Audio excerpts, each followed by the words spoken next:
بسم اللہ الرحمن الرحیم۔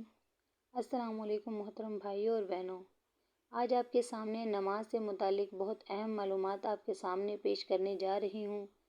محترم بھائیوں اور بہنوں، قضا نمازیں کیسے پڑھیں؟ یعنی اگر کسی کی بہت زیادہ نمازیں قضا ہو چکی ہوں تو وہ اب ان نمازوں کو پڑھنا چاہتا ہے، تو ان نمازوں کے پڑھنے کا آسان طریقہ کیا ہے؟ اسی مسئلے کو دھیان سے سننے کی ضرورت ہے۔ امید کرتے ہیں کہ یہ ویڈیو سن کر آپ کو بہت زیادہ فائدہ حاصل ہوگا۔ سب سے پہلے تو یہ جان لیجئے کہ جس نے کبھی بھی نماز نہ پڑھی ہو، اب اسے توفیق نصیب ہو رہی ہے، اور اگر وہ ان قضا نمازوں کو پڑھنا چاہتا ہے تو جب سے وہ بالغ ہوا ہے اس وقت سے نمازوں کا حساب لگائیں، اور جتنی نمازیں اس کی قضا ہیں، اگر وہ ان تمام نمازوں کو ادا کرنا چاہتا ہے لیکن اسے تاریخ بلوغت یاد نہیں ہے، اسے معلوم نہیں کہ وہ کب بالغ ہوا تھا، تو فقہاء اکرام فرماتے ہیں کہ احتیاط اسی میں ہے کہ اگر عورت ہے تو پھر 9 سال سے، اور اگر مرد ہے تو پھر 12 سال سے بلوغت کا حساب لگائیں، اور پھر اسی حساب سے جتنے سالوں کی نماز قضا نمازیں اس کے اوپر ہیں ان تمام نمازوں کو ادا کرے۔ دوسری بات یہ بھی یاد رکھنے کے قابل ہے کہ قضا نماز ہر روز کی 20 رکعتیں ہوتی ہے، یعنی قضا نمازوں میں سنتوں اور نوافل کی قضا نہیں ہوتی، صرف فرضوں اور وتر کے ہی قضا کی جائے گی، یعنی فجر کے 2 فرض، ظہر کے 4 فرض، عصر کے 4 فرض، مغرب کے 3 فرض اور عشاء کے 4 فرض اور 3 وتر، ان کی قضا کی جائے گی۔ اس کے علاوہ باقی جو سنتیں اور نوافل ہیں ان کی قضا نہیں کی جائے گی۔ اور قضا نماز کی نیت کیسے کرنی ہے؟ نیت کہتے ہیں کہ دل کے پختہ ارادہ کو، لیکن اگر زبان سے کہنا چاہے تو پھر اس طرح سے بھی کہہ سکتے ہیں کہ میں نیت کرتا ہوں سب سے پہلے قضا ہونے والی فجر نماز کی واسطے اللہ تعالیٰ کے منہ خانہ کعبہ کی طرف، اللہ اکبر۔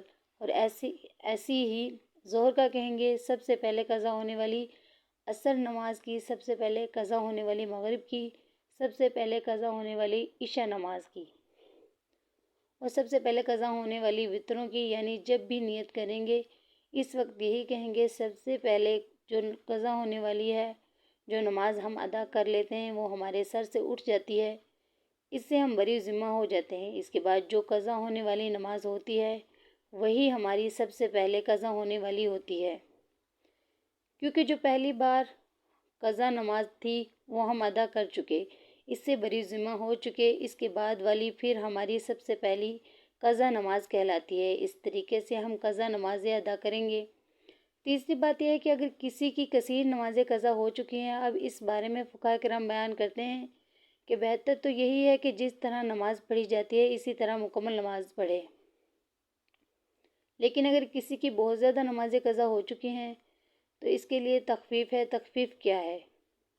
سب سے پہلے تخفیف تو یہ ہے کہ رکوع میں 3 مرتبہ تسبیح پڑھی جاتی ہے، سبحان ربی العظیم، تو 3 مرتبہ کی جگہ 1 مرتبہ پڑھے، لیکن یہ بات ذہن میں رہے کہ جب وہ اچھے طریقے سے رکوع میں پہنچ جائے تو تب 1 مرتبہ تسبیح پڑھنا بھی کافی ہوگا، اور تسبیح مکمل ہو جانے کے بعد سمیع اللہ لمن حمدہ کہہ کر کھڑا ہو جائے۔ اسی طرح سجدے میں جو تسبیح پڑھی جاتی ہے، سجدے میں بھی کم از کم 3 مرتبہ تسبیح پڑھی جاتی ہے، تو سجدے میں بھی 3 مرتبہ کی جگہ 1 مرتبہ تسبیح پڑھ لے تو یہ سجدہ ہو جائے گا۔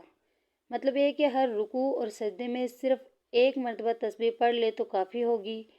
ایک تو تخفیف یہ ہوئی۔ دوسری تخفیف، جس طرح 4 رکعت فرض نماز پڑھ رہا ہے، یعنی ظہر کے ہیں، عصر کے ہیں یا عشاء کے ہیں یا مغرب کے 3 فرض ہیں، ان میں یہ ہے کہ تیسری اور چوتھی رکعت میں سورۃ فاتحہ پڑھی جاتی ہے، لیکن اگر کسی کی بہت زیادہ نمازیں قضا ہو چکی ہیں تو اس میں یہ تخفیف ہے کہ سورۃ فاتحہ کی جگہ 3 مرتبہ سبحان اللہ پڑھ لے، یعنی سبحان اللہ سبحان اللہ سبحان اللہ یہ پڑھ کر رکوع میں چلا جائے۔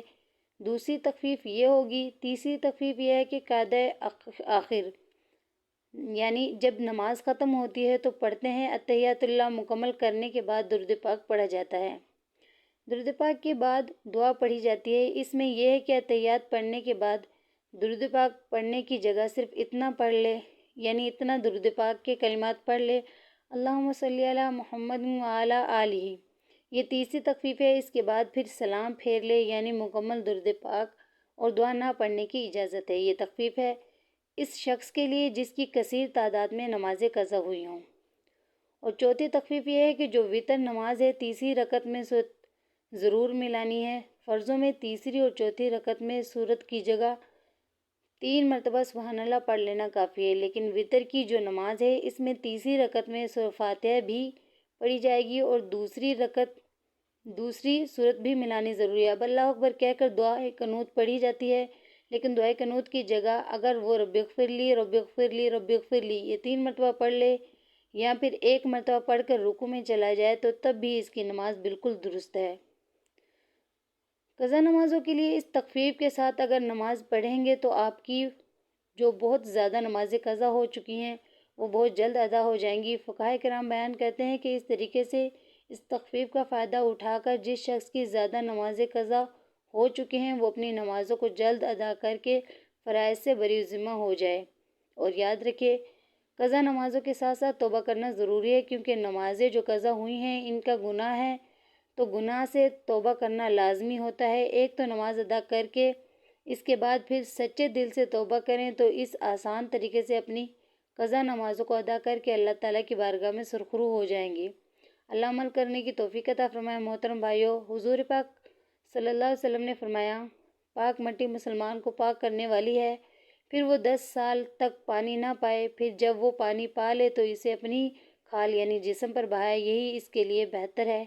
اللہ پاک ہم سب کو 5 وقت باجماعت نماز ادا کرنے کی توفیق عطا فرمائے اور ہم سب کی قیامت کے دن مغفرت فرمائے۔ ناظرین، کمنٹ باکس میں اللہ تعالیٰ کے 99 ناموں میں سے ایک نام ضرور ٹائپ کریں۔ جزاک اللہ خیر۔